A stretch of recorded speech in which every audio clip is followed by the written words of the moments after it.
30 दिन 30 स्वमान। छठा दिन। आज का स्वमान। I have power to face any situation. I am emotionally strong. मेरे अंदर कोई भी परिस्थिति का सामना करने की शक्ति है। मैं भावनात्मक शक्तिशाली हूँ। जैसे हमने कल देखा, हमारे हर एक की ज़िंदगी में अलग अलग परिस्थितियाँ आती रहती हैं। Right now we are living in an unpredictable world. अचानक कुछ भी सीन सामने आ जाता है। हम उन्हें संकट नहीं कहेंगे, क्योंकि उन स्थिति को संकट बनाना या मानना हमारे हाथ में है। हम भगवान से प्रार्थना भी करते हैं, हे ईश्वर, मेरे और मेरे प्रियजनों पर कोई संकट ना आए, आज ना आए। ज़्यादातर हम कोई स्थिति सामने आए तो पहले डर जाते हैं या कोई फ्यूचर की स्थिति के बारे में सोच के डर जाते हैं। डरेंगे, इस नेगेटिव इमोशन में जाएंगे तो हमारी ऊर्जा, मन की शक्ति ड्रेन होती जाएगी। लगातार कंप्लेन करते रहेंगे। सॉल्यूशन की ओर जाने के बजाय दुख में चले जाएंगे। हमसे कईयों ने ये अनुभव किया है कि जब हम तनाव में रहते हैं तो सामने रखी चीज़ भी हम देख नहीं पाते, जैसे कि कोई गाड़ी की चाबी हो, पेन हो, कुछ भी। ये तो स्थूल में है। इसी तरह डर से, भय से, चिंता से सॉल्यूशन नहीं देख पाते। हम जितना परिस्थिति से भागने की कोशिश करते हैं, उतनी परिस्थिति हमें बड़ी लगती है। जितना डरेंगे वो हमें और डराएगी। डरना नहीं है, चैलेंज करके स्वीकार करना है।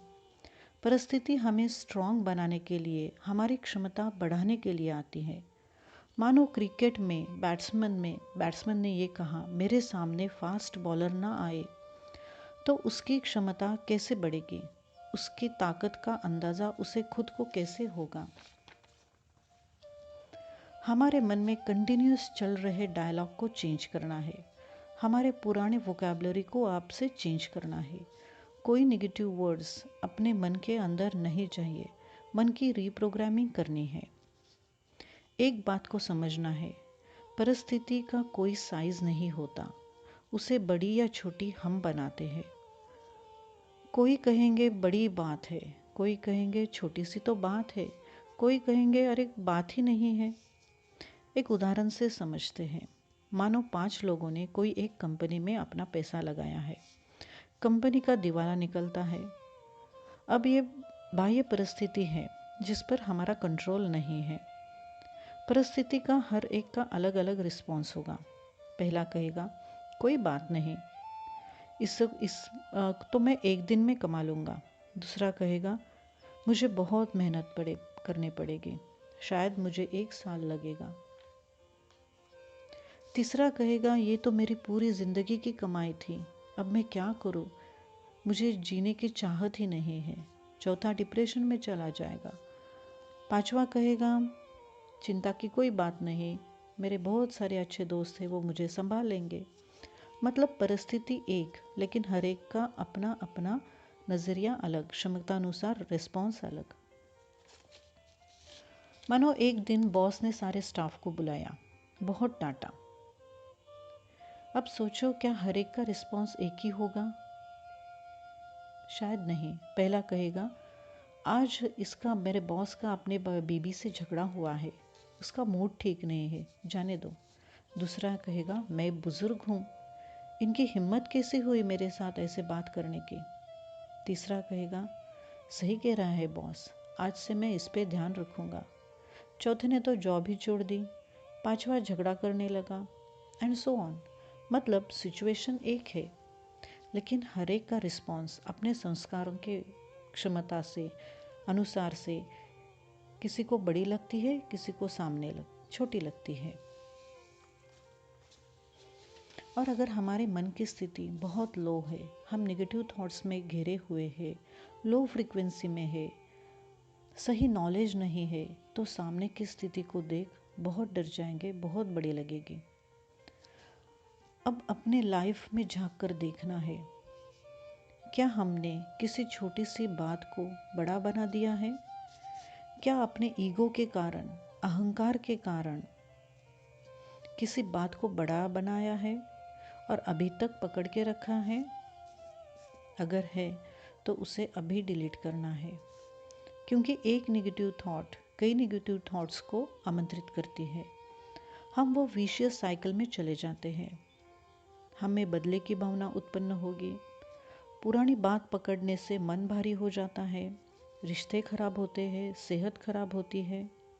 अब एक्सेप्ट करना है, लोग मेरे बारे में क्या सोचते हैं, उनका बर्ताव कैसे है, ये मेरे कंट्रोल में नहीं है। परिस्थिति मेरे कंट्रोल में नहीं है। एक्सेप्ट करना है। ये इस जन्म का या कोई और जन्म का हिसाब किताब था। कोई भी परिस्थिति ऐसे ही अपने सामने नहीं आती। मन को बताना है, आई एम इमोशनली स्ट्रांग।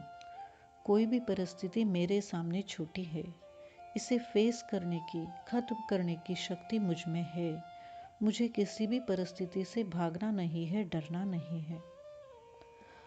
मानो ये सेम सिचुएशन हमारे किसी दोस्त के लाइफ में आती है, तो उसे हम कैसे समझाते हैं? जाने दो ना, तुम टेंशन मत लो, सब कुछ ठीक हो जाएगा, छोड़ दो उस बात को। अरे इतनी सी तो बात है, हम करेंगे कुछ ना कुछ, तुम हिम्मत मत हारना, तुम डरो मत, ऐसा कहेंगे। अब हम बहुत अच्छे काउंसलर हैं, हम दूसरों को बहुत अच्छी तरह से समझा सकते हैं, उन्हें अच्छी राय दे सकते हैं, मोटिवेट कर सकते हैं, लेकिन वही खुद को नहीं कर पाते, क्योंकि हम उस सिचुएशन से अटैच हो जाते हैं। दोस्त की परिस्थिति से हम न्यारे हैं, डिटैच है, हम उसके बाहर है, साक्षी दृष्टा होकर उसे देख रहे हैं, इसलिए उनके परिणामों से बचे हैं और सॉल्यूशन को देख सकते हैं। अब यही सारी हमारे साथ भी करना है। कोई भी स्थिति आए, स्वमान में रहना है, मैं शक्तिशाली हूँ, कोई भी परिस्थिति का सामना कर सकती हूँ।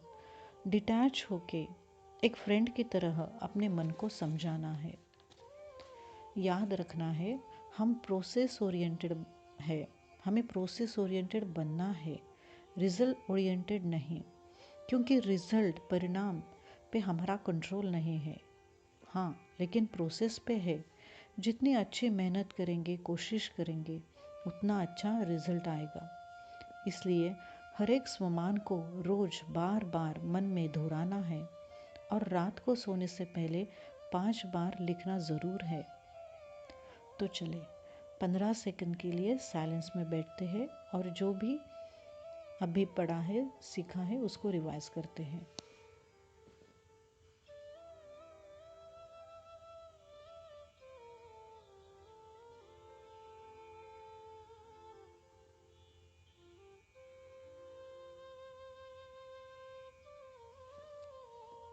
थैंक यू, शुक्रिया।